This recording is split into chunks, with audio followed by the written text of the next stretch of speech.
where to begin. Hello everybody, I'm Laysorio, welcome back to my channel. Tonight, we are going to recap a film, a children's film made back in 2009. It is a children's animated film called What's Up? Balloon to the Rescue.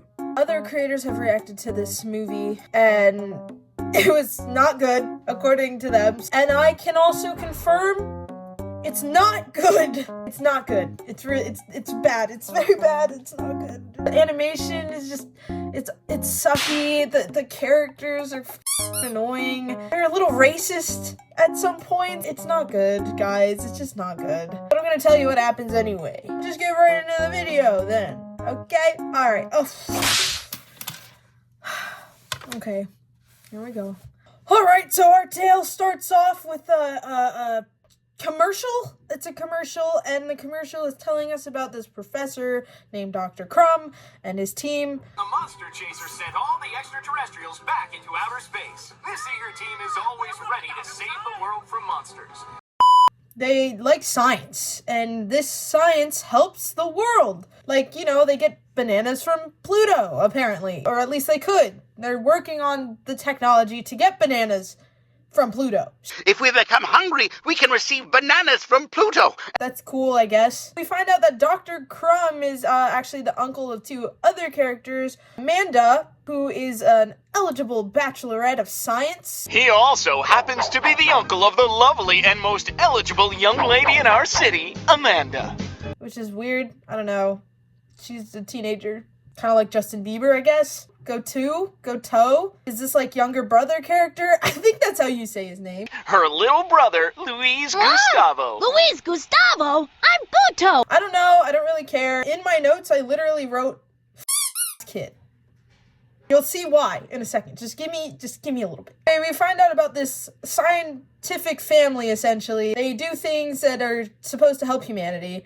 And Dr. Crumb and this other doctor, Dr. Zooks, they're on the TV and they're talking about how they have this levitation thing that's gonna make their house fly up into space. While they're on live television, they are talking about how in order to activate this levitation device to make the house fly, it requires a password.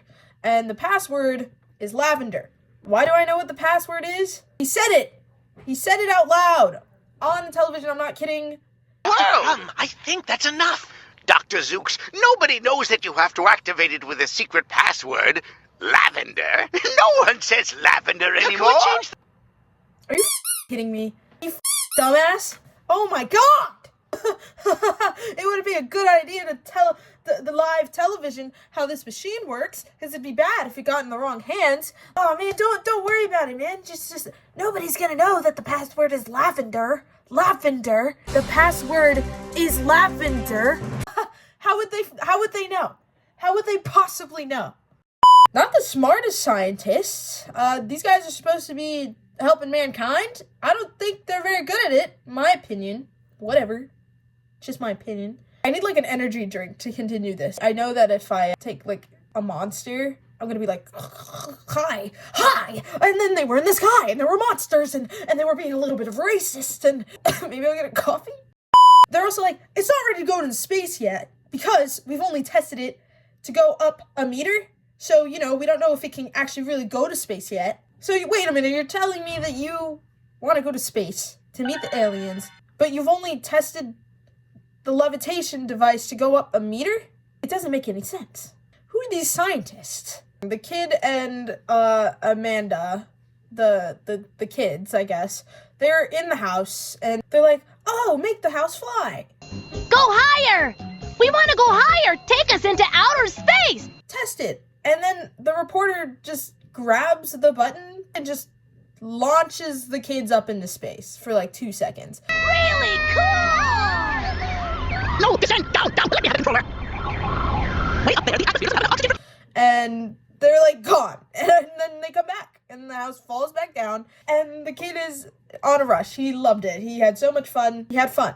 That's important. We cut to them eating at a dinner table, and the kid is like, yo, what's lavender mean? And then the Professor Crumb is like, shut the fuck up. You can't say that. You can't say that here. Alright? There's people who are gonna hear you. Uncle, what's lavender? Shh! Don't say the password out loud. Quiet. But you said it on live TV, so I don't... What? Why are you yelling at him? The kids just still really wants to go up. He wants to go fly in the house and have a good time. And the scientists are like, no, it's not ready. We've only tested it to go a meter up. All right? You can't. Then all of a sudden, this guy who looks like an Amazon delivery driver, who is also an Amazon explorer, like Amazon as in the rainforest explorer, this guy named Jean-Paul, because he's French. The French man, he walks in and Professor Crumb's like, hey man, do you want a coffee or something? And Jean-Paul's like, no, I'm French, bro. I can't have that. We only drink wine. It's my pleasure. Would you like some tea? No, merci, I'm French. We drink wine. I don't think French people only drink wine. That doesn't make sense. Jean-Paul walks in and he's like, scientist, you guys want to help me out with something? Jean-Paul presents to them an issue where there's a monster that Jean-Paul encountered in the Amazon that needs chasing. And the scientists are like, no, dude, we don't do that. We only do local monster hunting. We don't go to the Amazon. Okay, that's weird. And then all of a sudden the house just rises from the ground and everyone's like, whoa, what's going on? After that, kid, actually, you know what we're going to call him? We're going to call him FAK. Stands for kid, alright? FAK kind of pokes his head in and he's like, 'twas me. I made the house go up. Also, Jean-Paul's like flirting with Amanda and Amanda's like down bad. And you, mon petit, what is your name? Amanda? Like, he's French. Guys, he's French. We see Jean-Paul like looking out the window and he's like, I can't wait to hypnotize the world. I can't wait to hypnotize as many people as possible. What? Like, you're gonna what? When did that come into play? Eventually we find out that the levitation device is like powered by a stone that has like remnant or aura or something. If Jean-Paul has it, he can tell people what to do. It's not explained very well. They're in the Amazon rainforest. They have all this equipment on and they're exploring a cave. And once they get to the cave, they see it's just a fake monster. It's not real. So Jean-Paul's waiting outside the cave. And he has like a cartoonish box of TNT and he blows it up and rocks fall from the sides of the mountain and they block the family into the cave. After that, Jean-Paul goes into the laboratory, which kind of looks like the chum bucket from SpongeBob. Like, look at the doors. So he goes into the chum bucket looking laboratory and he grabs the little green rock crystal and he's like, mwahaha, I'm going to put the whole world to sleep, which wasn't the original goal. He wants to hypnotize the world. He wants to tell everybody what to do. He wants to be the most powerful man in the world. He wants to make the whole world go to sleep. Pick a struggle, man. Just pick one, all right? Just one. That's it. To activate the crystal, he needs to say the word lavender. You know, the word that he obviously knows because fucking Dr. Crumb decided he was going to say it out loud on live television or whatever. Jean-Paul is like, lavender. He's saying it in the accent, but it's not doing anything. Lavender. Maybe it's my accent, perhaps? Lavender. Lavender! Lavender! Lavender! Lavender! And then out of nowhere, just a guy in a hot air balloon crashes into a tree. And Jean-Paul's like, you there! Put your hands up where I can see them. Guys, I can't do a French accent. This is the best I can do.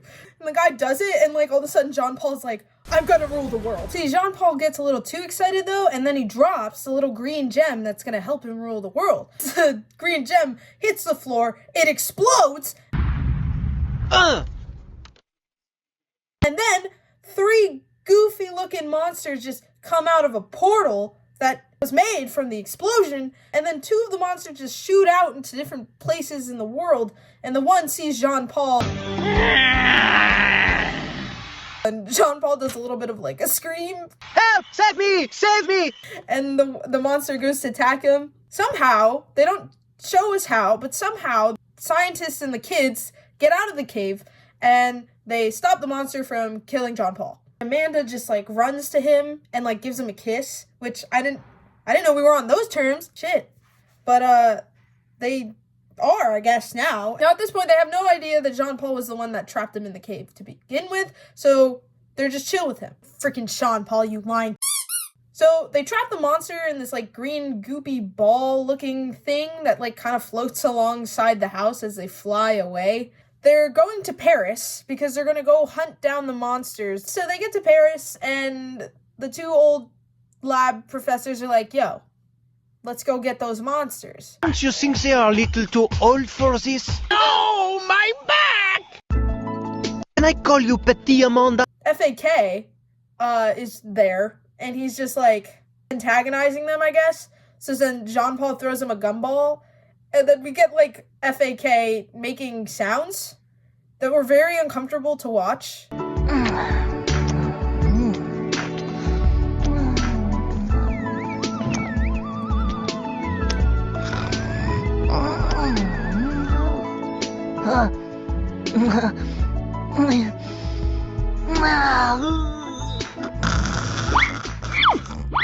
My little brother has fallen asleep now. Let's talk seriously, Petit Amanda. Petit Amanda. It was weird. It was weird.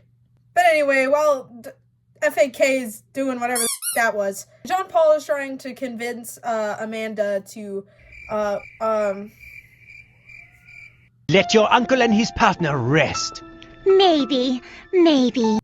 oh my gosh, you're so French and so hot and sexy. And Jean-Paul was like, it's just you, me, and Petty, baby girl. And then Amanda's like, actually it's you and I, Jean-Paul. That's not how you say it. It's just you and I. The correct phrase is me and you, Jean-Pierre. I guess while this was happening, the professors went and got the other monster, but we don't see that ever. So now they're heading to China, to the Great Wall of China, actually, where the third monster is, and Jean-Paul is whispering in Amanda's ear like, hey, so, you know what would be a good idea? If we lace your uncle and his little boyfriend. I don't know what they are. It'd be good if we laced them, so then we can go take on the monster. She agrees, so she laces her uncle. She literally put sleeping pills in their tea. They lace the grandpas, and FAK is like, yo, what the flip, bro? Why are they sleeping? Then Amanda's like, you're asking too many questions. Go to your room. And Jean-Paul and Amanda go out to try and get the monster, but the monster is just like doing hopscotch on the Great Wall of China.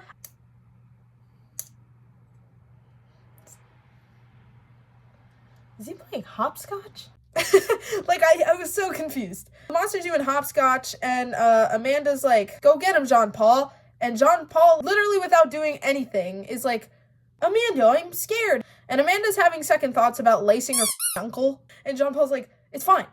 We're good, all right? Nothing is gonna happen.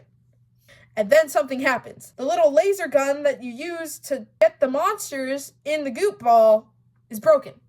I don't even remember how that happened. So at this point, Amanda is starting to feel the fraudulence emanating from Jean-Pierre. And he's not really who he's saying that he is. And all of a sudden, this Chinese tourist, I assume, is at the Great Wall.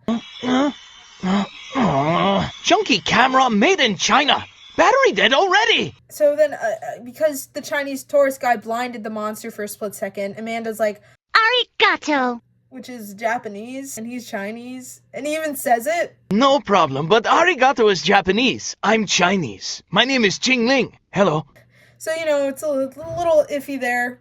And then Jean-Pierre's like, can you guys shut the fuck up? The monster is still there. But the monster's been there for like 5 minutes. Then all of a sudden, the uncle is awake now, and he throws down some balloons. And we just watch the three of them float very slowly up into the air from the monster. Like, the monster totally could have just grabbed him. Amanda's feeling really bad. Before she can tell him, Professor Crumb decides to go check on FAK. For some reason, the Chinese man is in the goop ball.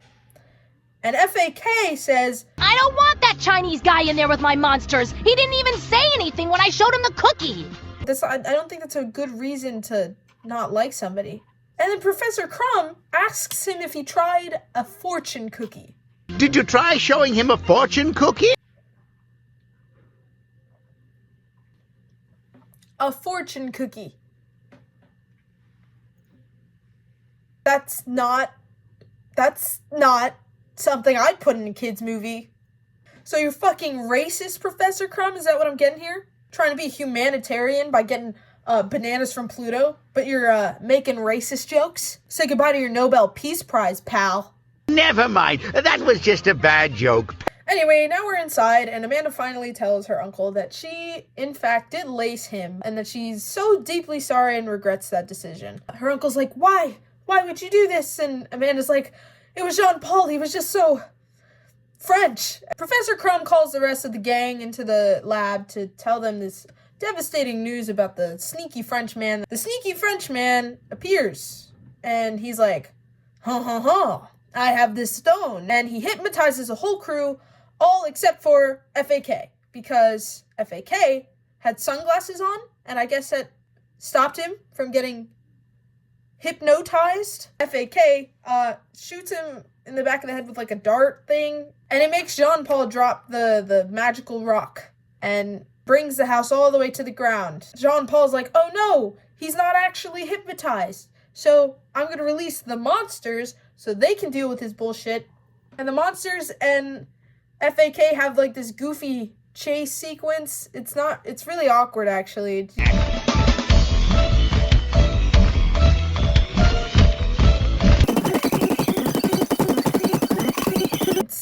It's just really hard to watch. So because he released the monsters, the Chinese guy is out now. FAK just says some pretty out of pocket things to the guy. I'll just put it in here. Hey, Beijing! Give me a hand, will ya? Perfect, China! I promise to give you some Moo Goo Gai Pan when we get back to the house! Hey, buddy! Be a pal and lend me that a second. And then the tourist guy, he takes a picture of the professors and Amanda, and then it releases them from their hypnosis. Now the professors can defeat the monsters, and Jean-Pierre, or Jean-Paul. I think it was Jean-Pierre, and I've been saying Jean-Paul. I don't remember. I just wrote JP in my notes. It's probably Jean-Pierre. And I've been saying Jean-Paul this entire time. Anyway, Jean-Paul, Pierre, whatever, gets sent to the monster interdimensional realm, and they never hear from him again. The professors and Amanda and FAK are having a nice little dinner, and they're like, man, Amanda, you were real stupid for liking that French guy. And Amanda's like, that's okay, because I have a new boyfriend. And guess who the new boyfriend is? The cute Chinese gentleman. The tourist. The tourist is the new boyfriend. I can't say I didn't see it coming. And then Professor Crumb decides to make another unnecessary comment. But did you really have to pick someone who might be smarter than me? You mean he could be that smart? I thought he was just gonna make us some dinner! I also don't know what FAK was trying to say. He thought he was gonna make dinner. I feel like that's a joke that just went over my head. I'm not gonna sit here and try to figure it out, because I don't have the brain power for that today. This movie already made me lose a bunch of brain cells. But that's it! You know, we never hear about the bananas on Pluto and making friends with the aliens. It was just a whole side quest with the poor plot. If I were to say that movie was a total and utter waste of my time, I would be lying, because I learned what not to do when making an animated film, especially a children's film. But yeah, that is what's up. Sorry guys if I seemed a little off in this video. It was a little difficult and challenging to film this one today, I'm not gonna lie to you guys. You know, sometimes you just get in a funk, and that's okay. That's my lesson for today. Don't be like Amanda and date a French man just because he's French, and lace your uncle. That's nuts, alright? But yeah, for now, this'll do, and I hope you guys enjoyed, alright? Okay. If you made it this far, you might as well like and subscribe. I would like to get to 100 subscribers before my birthday. I'm gonna work my butt off for that. But if you guys can help me out, recommend me to your friends, share the video with your friends, just share the link to my YouTube channel with your friends. They don't even have to watch, just sub, you know? It'll make my day. Thank you guys again so much for watching. I'm Laysorio, and I will see you guys later. Bye!